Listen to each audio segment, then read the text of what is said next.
حاصل کم خو عواید زیات شوي. د ننګرهار کانال په ځمکه کرل شویو غنمو سږ کال حاصل کم کړی، خو د غنمو لوړ نرخ بیا په عوایدو کې زیاتوالی راوستی. د ننګرهار کانال رئیس وایي سږ کال د کانال په 1538 جریبه ځمکه غنم کرل شوي وو.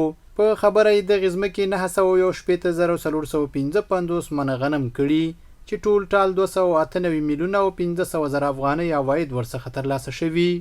د کانال په ځمکه باندې چې کوم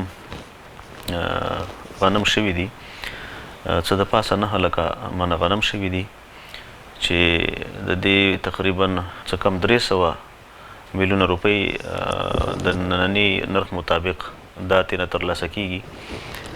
نو دا یو ښه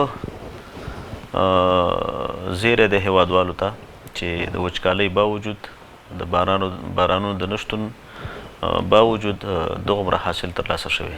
نوموړی زیاتوي چې سږ کال طبیعي وچکالۍ او کروندګرو ته په پوره ډول د اصلاح شویو تخمونو نه رسېدل هغه لاملونه وو چې د غنمو حاصل یې کم کړی. یو خو بارانونه نه دي شوي د حاصل په زیاتوالي کې، د غنم دانې په غټوالي کې د باران ډېر اثر وي. دویم دا چې په دې اواخرو کې به تاسو اورېدلي چې یو قسم تملخ او چینجۍ په غنمو باندې لګېدلی و چې هغې هم غنمو ته ډېره لویه صدمه رسولې، خو الحمدلله په وخت باندې مخنیوی وشو او دا څه چې ترلاسه شو نو دا دغه محنت نتیجه وه.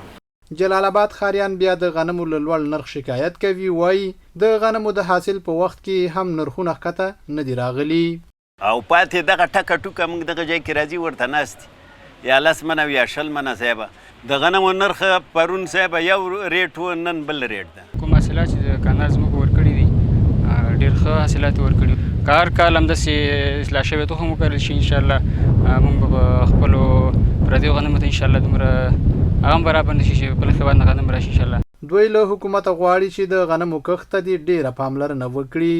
دې کې خو هېڅ شک نشته چې 9000 منه تولید هغوی کړی دی. هغوی دپاره زمونږ تقاضا دا دی چې دغه پالیزو په ځای کې دوی نور هم غنم وکړي.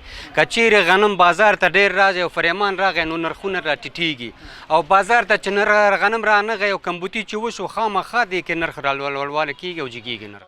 د مسؤلینو د معلوماتو له مخې ننګرهار کانال چې د دې ولایت په 6 ولسوالیو کې 1.5 هکټاره ځمکه خړوبوي، 15,000 هکټاره شخصي او پاتې نوری د کانال اړوند ده.